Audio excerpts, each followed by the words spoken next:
Prosthetic arm controlling and battery improvement techniques of a prosthetic arm.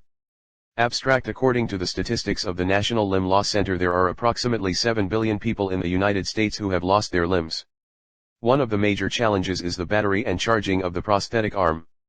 This paper presents an introduction to the prosthetic arm followed by the methods used to control the prosthetic arm. It also explains the battery management system of the prosthetic arm along with a different way of charging the arm using piezoelectric crystals. Keywords: component, prosthetic arm, piezoelectric, myoelectric control, stump. Introduction. The human hand is able to perform a complex repertoire of sophisticated movements that enables us to interact with our environment and communicate with one another. EMG, electromyography, diagnostics the muscle and the nerve cell that controls them. These nerve cells are motor neurons. They transmit electrical signals for muscles to contract and relax. 2. Classification of a prosthetic arm as per amputation. A. Transradial prosthesis. A transradial prosthesis is an artificial arm that attaches below the elbow. A passive device of the sort serves strictly cosmetic purposes. B. Transhumeral prosthesis. A transhumeral prosthesis is an artificial arm that connects to the body above the elbow but below the shoulder. A transhumeral limb is more complicated than a transradial prosthesis due to a missing elbow. 3. Motor control. Methods of controlling the complex movements of the prosthetic limb. A. Myoelectric control. It relies on a complex algorithm to sense the massive amount of electrical activity in the stump emitted during contraction. These emissions are measurable at skin level at a microvolt level. It has frequencies ranging from few hertz to 300 hertz and 10 microvolts to 1 millivolt. Procedure. These myoelectric signals are detected by keeping 3 electrodes on the skin.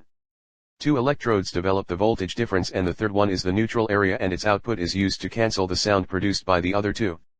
The voltage is amplified, which produces significant current to control the electromechanical and electronic devices. B. Targeted motor re-innervation. Central, peripheral motor, and sensory pathways retain significant residual connectivity and function for many years after the limb is removed. This technique is targeted motor re-innervation. This technique is used to increase the accuracy of myoelectrically controlled prosthesis. C. Alternate system. It involves the implantation of bipolar differential electromyographic electrodes within the muscle to create a system capable of reading EMG signals. D. Sonomyography. It is an alternate method of limb control.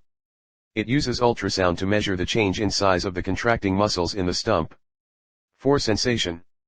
Whilst information provided by detection of sound from microphones embedded in hand ensures that objects will not slip out. Approach of adding sensors. First approach, multimodal plasticity. Here the loss of one sensory modality can be replaced by another. Hearing can partially compensate for loss of touch. Second approach, replication scenario by transferring stimuli, that provokes action, from the electronic sensors in the bionic limb to natural sensors on the limb stump. Commercially available smart prosthesis. 1. iLimb. 2. In this type of prosthesis, there are 36 grip options and a control option such as a mobile app. 3. Be bionic. 4. Each finger has different motions in this prosthesis. It provides an auto grip function to avoid slipping. 5. Dynamic arm, auto buck. 6. In this type of prosthesis, the elbow automatically takes advantage of the energy that is stored when the arm is extended and reuses it for flexion. 3. Noise and EMG signal. The peak magnitude of typical EMG signal is 0 to 10 mV and usually lies in the range of 20 to 400 Hz. The noise of the electronic equipment adds disturbance to the EMG signal. EMG is nonlinear and non-stationary due to the number of active motor neurons in the muscle fiber. Proper contact of the skin and electrode is necessary for EMG recording. Muscle concentration generates a current which can be recorded in the form of analog signals with the help of electrodes. Electrodes are AGL electrodes, in order to reduce noise caused by them. A sensor designing/sensor extraction. Preamplification. For EMG signal, 2-electrode technique is not suitable because of the limitation of noise removal, while in 3-electrode technique then noise is removed by the help of a differential amplifier. The EMG amplifier is designed with variable gain 60 dB 80 dB because of the potential obtained from the muscle. The inherent noise is removed by a low-pass filter which results in the output signal of 0 to 400 Hz. The power source is 50 Hz frequency, so to remove 50 Hz from the EMG signal, a notch filter is designed. In order to remove motion and external noise, a high-pass filter with cut-off 20 Hz is designed. For battery consumption. The lithium, Li, battery in the EEG headset allows up to 12 hours of continuous usage when completely charged. If fully discharged, after 12 hours of usage, it can take up to 4 hours to be recharged.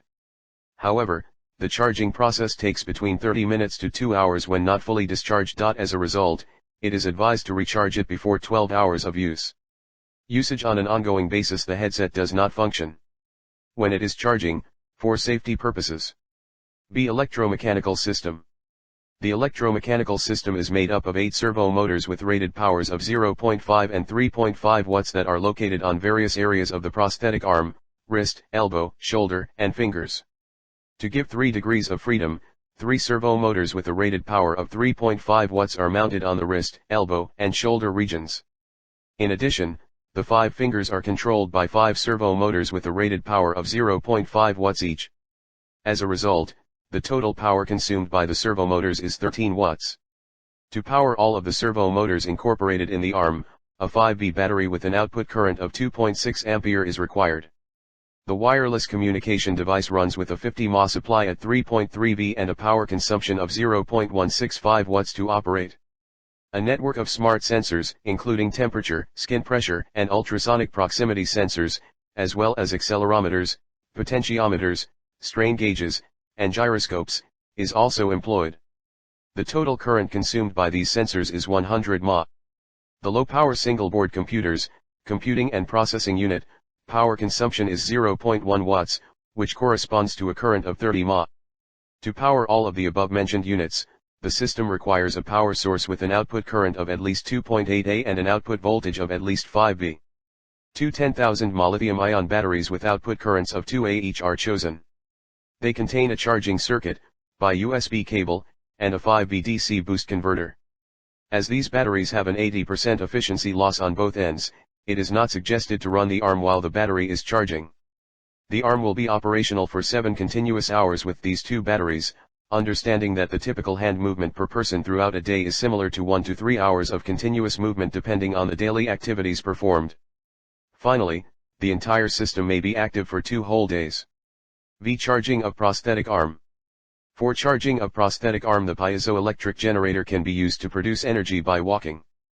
Piezoelectric generators are made from a group of ferroelectric materials.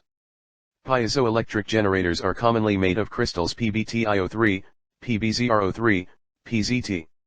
These crystals have the ability to produce electric charge when exposed to mechanical stress, which is also called as direct effect. Produces charge when exposed to continuous wearing stress. PVDS sheet is connected to buck converter of 5V, the output of the buck is connected to 3.7V battery with capacity of 2300 mAh.